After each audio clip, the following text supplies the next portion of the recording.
guys, I'm Eric, and we're here at ICT Comic Con and Science Fiction Expo, and I'm sitting here with Leif Jonker. And hello, sir. How are you? Good. Thank you for having me, Eric. So, tell us a little bit about yourself and the thing that brings you here. Well, I'm a local filmmaker. I made a movie called Darkness many years ago, and you can find a poster there. And it's a kind of cult underground monster movie. It's been released on VHS and DVD all over the world. But my interest in film has expanded in many ways. I've helped a lot of people make other movies, and I also do special screenings in Wichita. We had a film festival, horror movie festival, at the Warren Old Town for the last 7 years. And as many people know in the area, Regal Cinemas bought our local Warren Theater chains last year, and they're a national chain, and they got excited about the horror festival. So last year, they took this little horror festival I've been doing by myself for 7 years and put it into 48 theaters around the country, 24 states. And if things go as planned this year, we're looking at 100 theaters. So. Wow, that's a lot of theaters. So, I mean, this is still something that's based off or is your original concept? Yeah, frankly, I mean, I love movies, and Wichita is a hard town to get the word out about anything. Band concerts, conventions, anything. So you're not from a small town like we are. You want to talk about difficult?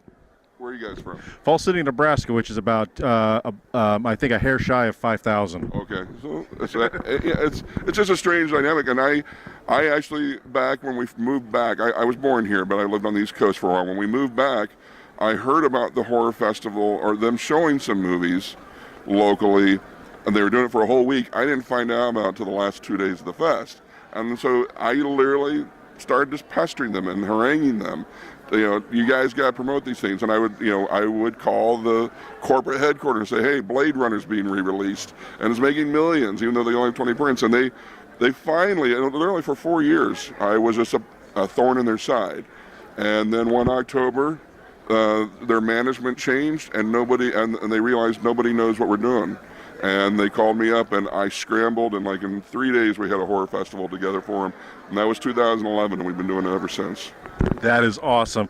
And now, is this the only film that you've done, or have you done others? Well, this is the only movie I made. After Darkness came out, we actually went into development deals with companies in Los Angeles. It's kind of a crazy thing.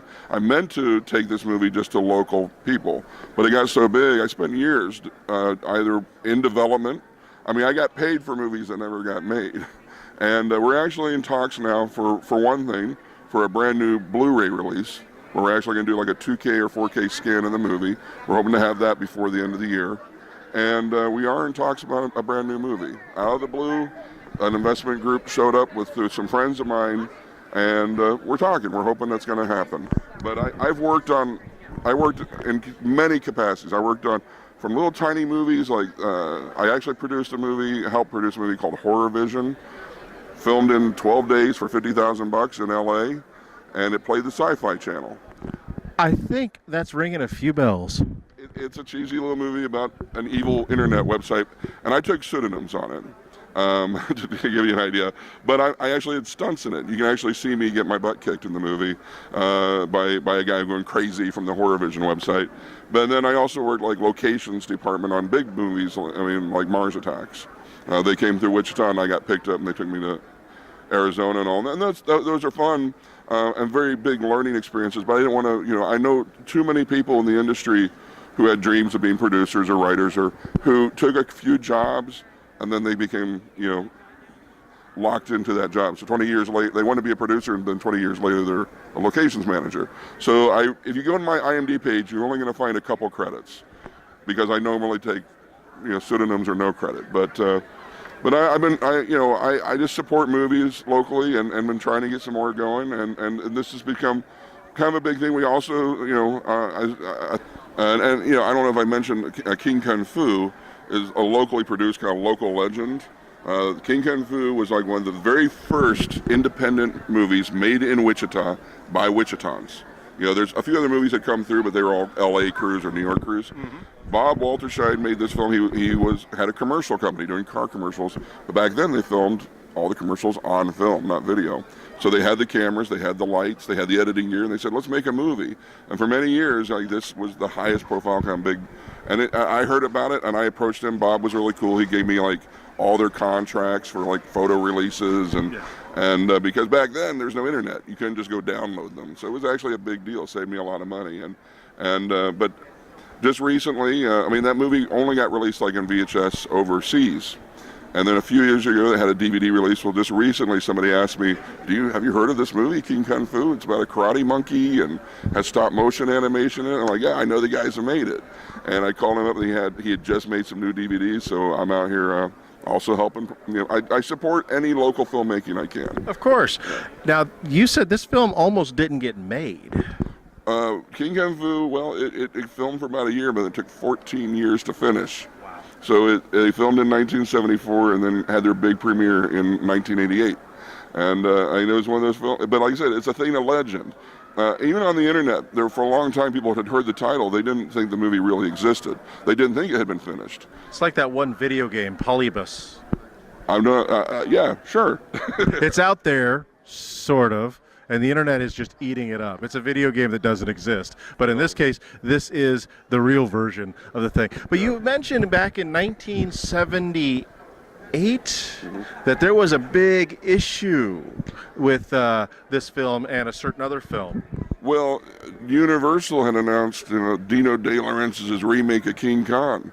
And with Jeff Bridges and Jessica Lange, Charles Grodin, was in it. Rick Baker did stuff. That was a big deal, much hype. They actually sent this little guy in Wichita cease and desist because they thought King Kung Fu was going to create confusion in the marketplace with King Kong. He actually heard apparently from a number of attorneys.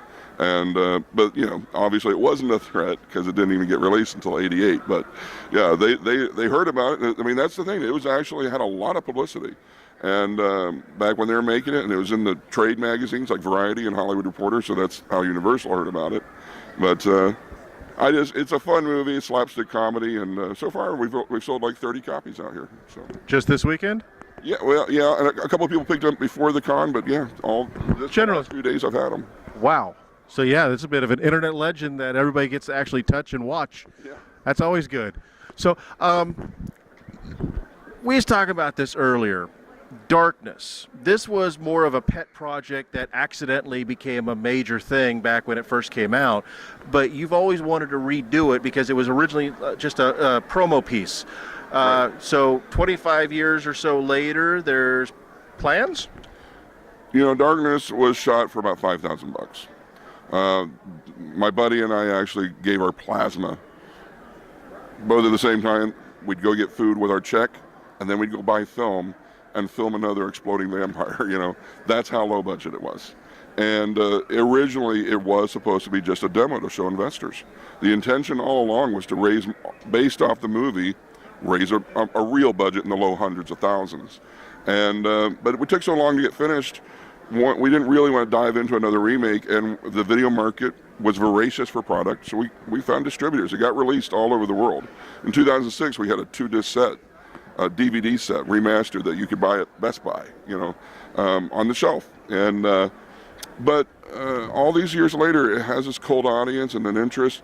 I just recently got approached by a company that has found some financing, and they're looking at doing a number of projects, and one that we're discussing is finally 25 years later remaking Darkness the way I had originally intended. And so we're discussing that now, and hopefully maybe for the end of the year we're going to have some big news. And if you guys are able to make it, we're not talking CGI and all that. We're going to be seeing some classic traditional makeup effects, aren't we? Oh yeah, no, I'm a big proponent of practical effects, particularly special makeup effects. And if we do a remake of Darkness, we have the money they're talking about, we have to top it. So, for the longest time we had the world record for exploding heads. When awesome. The vampires are all melting at the end. People said, it's the world record exploding heads. And I haven't seen it, but I hear the Kingsman has like a series of exploding heads that they said they stole our record. Lot. So, but that's all CG and crappy. Right. We'll still we have to top them. Of course. We were literally building these rotting burning, melting skeleton monsters, the vampires melting, and taking them out in the countryside and shooting them with shotguns to blow their heads off. It was straight up practical. But Kind of like the whole effect that was in, I believe it was Scanners. Oh yeah. That was a heck of a scene that kind of scared a lot of people when they was filming that. If you haven't seen that scene, guys, that's a Cronenberg film, if I remember correctly. Go watch it, and you'll understand. It's pretty gruesome. That's actually, and they used a shotgun to shoot that head off. So Exactly. We draw our inspiration from many sources. So, you plan on trying to shoot this in Wichita? Is that correct? Actually, there a lot of film doesn't happen here that people first look into Kansas because there's not tax incentives at the state level. But the filmmakers, the producers behind this, think that they figured out some type of way to make it work. And I actually thought if we ever got a budget, there's no way they'd let us shoot here. But we're talking about shooting in Wichita. That would be cool. And if you need extras, I have a head that you guys can perfectly cast to blow up if you need to. A head for exploding, yeah. I always tell everybody I got a face for radio, and you know what? At least I have a head for explosions, so it's all good. Yeah. Find me on Facebook, Leif Jonker. There's not many Leif Jonkers on Facebook. I don't think there would be, unless of course you're going on a Swedish binge for all that stuff, or a Swiss binge.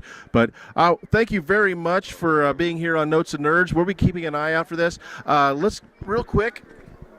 Let's discuss. Let's plug this real quick. This is Horror Fest 2017, so it's a little old, but essentially the same thing. This will be going on again this year. That's the plan.